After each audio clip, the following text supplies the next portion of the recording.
కావున నిద్రలేసి కరెక్ట్గా 6 గంటలకు డ్యూటీకి వచ్చి రోడ్లన్నీ పరిశుభ్రంగా పెడుతున్నారు. అలాంటి వారందరినీ మనం గౌరవించుకోవాల్సిన అవసరం ఉంది. ఈరోజు మొట్టమొదటిసారిగా మన రాష్ట్రంలో స్వచ్ఛాంధ్ర అవార్డులు తీసుకొచ్చాం. స్వచ్ఛ మున్సిపాలిటీలు, స్వచ్ఛ గ్రామ పంచాయతీలు, స్వచ్ఛ స్కూళ్ళు, స్వచ్ఛ అంగన్వాడీలు, స్వచ్ఛ హాస్పిటల్స్, స్వచ్ఛ ప్రభుత్వ కార్యాలయాలు, స్వచ్ఛ బస్ స్టేషన్లు, స్వచ్ఛ రైతు బజార్లు. నేను ఒకటే మీకు విజ్ఞప్తి చేస్తున్నా, ప్రతి వారం, ప్రతి నెల 3వ శనివారం ఏ పని చేయకపోయినా పర్వాలేదు, మీరందరూ మీ పరిసరాల్ని పరిశుభ్రం చేసుకోండి. ఈరోజు మీ ఆఫీస్ ఉంది, ఇప్పుడు ఎలక్ట్రానిక్ ఫైల్స్ వచ్చాయి కాబట్టి ఒకప్పుడైతే నాకు చాలా కష్టంగా ఉండేది. ఫస్ట్ టైం నేను ముఖ్యమంత్రి అయినప్పుడు చూశాను. నేను ఆకస్మిక తనిఖీలు పెట్టాను ఫైల్స్ మీద. ఒక ఆఫీసుకు పోతే ఆ ఫైల్స్ అన్ని కట్టకట్టగా పేరకపోయేటివి, దుమ్మంతా ఉండేది. నేను గట్టిగా తీసేస్తే ఆ దుమ్మంతా ఆ ఏరియా అంతా కూడా మట్టిమయమైపోయేది. అలాంటి పరిస్థితులు చూశాను. హైదరాబాద్ సెక్రటరియట్ చూశాను. ఎక్కడ చూసినా కిళ్ళులు నమిలి ఆ గోళ్లపైన వేసేస్తే ముంచితే అవి క్లీన్ చేయాలంటే నాకు మొత్తం ఒక ప్లాస్టరింగ్ అంతా తీసేసి మళ్ళీ రీప్లాస్టరింగ్ వేసి పెయింట్ వేసే పరిస్థితికి వచ్చాను. అక్కడ ఎవరన్నా ఇది చేయాలంటే స్ప్లిట్టింగ్ డస్ట్బిన్స్ కూడా పెట్టి ముందుకు పోయాం. అలాంటివి చూసిన తర్వాత ఈరోజు నా ఉద్దేశం ఒకటే, ప్రతి ఒక్కటి స్వచ్ఛంగా కనపడాలి. స్వచ్ఛ హాస్పిటల్స్ రావాలి, స్వచ్ఛ ప్రభుత్వ కార్యాలయాలు కావాలి. మీ అందరిలో కూడా ఒకటే మార్పును తీసుకురావాలి. ప్రతి ఒక్కరూ కష్టపడి పరిశుభ్రత మనందరి బాధ్యత అనే విధంగా ముందుకు పోవాలి. ఇది ప్రారంభం మాత్రం. 21 కేటగిరీలో 69 అవార్డులు ఇచ్చాం. జిల్లా స్థాయిలో 1257 అవార్డులు ఇచ్చాం. ప్రతి సంవత్సరం ఇలాంటి అవార్డులు ఇస్తాం. నేను ఒక్కొక్కసారి ఒక పని పట్టుకుంటే వదిలిపెట్టను. ఇది మాత్రం నేను ఒక బాధ్యతగా తీసుకుంటున్నా. మన నాగరికతలో ఇది కూడా చాలా ముఖ్యం. భావితరాలకు ఈ లెగసీ అందజేసే బాధ్యత మనందరిపైన ఉందని చెప్పి కూడా నేను మీకు తెలియజేస్తున్నా. నేను జపాన్ పోయినప్పుడు చూస్తాను, రోడ్డు మీద ఎక్కడ కాగితం కనపడదు, రోడ్డు మీద కాగితాలు వేసేవాడు కనపడడు, పరిశుభ్రంగా ఉంటుంది. ఎవరైనా ఒక కాగితం వేయాలంటే కాగితం వేయడం కాదు కదా, ఎక్కడన్నా కాగితం కనపడే తీసి పర్సులో పెట్టుకొని ఇంట్లో పోయి డస్ట్బిన్లో వేస్తున్నారు. అలాంటి సాంప్రదాయానికి మన శ్రీకారం చుట్టాల్సిన బాధ్యత ఉందని చెప్పి కూడా నేను మీకు తెలియజేస్తున్నా. ఆ స్ఫూర్తితోనే మీ అందరికీ పిలిపిస్తున్నా. స్వచ్ఛమైన, పచ్చనైన, ఆరోగ్యకరమైన ఆంధ్రప్రదేశ్కి మనందరం కృషి చేద్దాం. ఈరోజు కేంద్రం కూడా ఇటీవల మీరు చూశారు, మన రాష్ట్రానికి 24, 25కి రాష్ట్రానికి 5 అవార్డులు వచ్చాయి. విజయవాడ, తిరుపతి, గుంటూరు, గ్రేటర్ విశాఖపట్నం, రాజమహేంద్రవరం మున్సిపల్ కార్పొరేషన్లకి పరిశుభ్రతలో మనకు అవార్డ్స్ వచ్చాయి.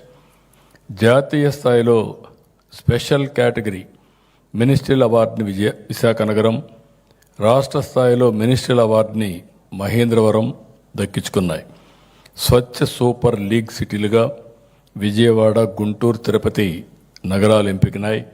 వాళ్ళందరినీ మనందరి తరపున మనస్ఫూర్తిగా అభినందిస్తున్నా, కృతజ్ఞతలు తెలియజేస్తున్నా.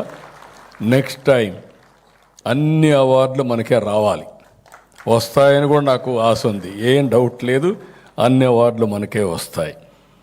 స్వచ్ఛాంధ్ర సహకారం కాకుండా స్వర్ణాంధ్ర సాధ్యం కాదని నా నమ్మకం. అందుకే ముఖ్యమంత్రిగా ఎన్ని కార్యక్రమాలున్నా స్వర్ణాంధ్ర, స్వచ్ఛాంధ్ర అనే కార్యక్రమానికి శ్రీకారం చుట్టాం. ఈరోజు స్వచ్ఛాంధ్ర అనేది కేవలం నినాదం కాదు, దీన్ని ఒక ఉద్యమంగా, సాంప్రదాయంగా ముందుకు తీసుకుపోవాలి. ప్రతి నెల 3వ శనివారం నేను ముందే చెప్పాను. ఇక్కడికి వచ్చినప్పుడు హోమ్ కాంపోస్ట్ కానీ, source segregation, single use plastic నిషేధం, ఈ waste management, beat the heat, green Andhra Pradesh, ఇలా ఒక్కొక్క నెల ఒక్కొక్క సబ్జెక్ట్ తీసుకొని ప్రజల్లో చైతన్యం కల్పించాం. Door to door collection, legacy waste clearance, liquid waste management వంటి చర్యలు కూడా మనం తీసుకోవడం జరిగింది. 15 నెలలు నేను వచ్చినప్పుడు చూశాను. ఇప్పుడే మిత్రులు చెప్పారు, కొల్లా నరసింహరావు గారు, మచిలీపట్నం వెళ్ళాను. మచిలీపట్నం పెడితే 4 రోడ్ల జంక్షన్, సెంట్రల్ ప్లేస్, ఒక గుట్టగా చెత్త ఉంది. ఆ చెత్త చూస్తే ఎంత భయం వేస్తుందంటే, ఆ స్మెల్ చూస్తే భయంకరమైన స్మెల్. హైదరాబాద్లో ఇదే మరి నేను మొదట్లో చూసేవాడిని. గుట్టలుగా చెత్త. ఆ చెత్తలో వర్షాలు పడినప్పుడు అది నాని భూగర్భ జలాలు మొత్తం కలుషితమై కిలోమీటర్ల దూరం నీళ్ళన్నీ కలుషితమైపోయే పరిస్థితి. ఇక్కడ అదే మాదిరిగా వారు చెప్పినట్టు ఎక్కడ చూసినా ఇది పెట్టి ఒక భయంకరమైన వాతావరణం క్రియేట్ చేసే పరిస్థితికి వచ్చారు. దగ్గర 85 లక్షల మెట్రిక్ టన్ లెగసీ వేస్ట్ పట్టణాల్లో ఉందంటే ఆనాటి ప్రభుత్వాన్ని మీరు ఆలోచించుకోవాలి. కడాన తిరుమల తిరుపతి దేవస్థానం, సాక్షాత్తు కలియుగ దేవుడు వెంకటేశ్వర స్వామి, అలాంటి ప్లేస్లో కూడా విపరీతంగా పేరకపోయి చెత్తంతా ఉండే పరిస్థితికి వచ్చింది. నేను ఆ రోజు ఒకే మాట చెప్పాను మా నారాయణ గారికి, ఏం చేస్తారో నాకు తెలియదు, కానీ అక్టోబర్ 2కు మాత్రం ఈ చెత్త పూర్తిగా ఎత్తేయాల్సిందే. ఎట్లా ఓడొస్తారో ఓడ్చమన్నా. కంగ్రాచులేషన్స్ నారాయణ గారు, డిపార్ట్మెంట్కి 85 లక్షల మెట్రిక్ టన్లు మొత్తం క్లీన్ చేయగలిగారు. అది ఒక దృఢ సంకల్పంతో చేశారు. వారిని అభినందిస్తున్నా. ఆ రోజు మీరు ఇంకొక పక్క చూస్తే చెత్త మీద పన్నేశారు, చెత్త మాత్రం తీయలేదు. ఈ ప్రభుత్వం చెత్త మీద పన్ను రద్దు చేశాం.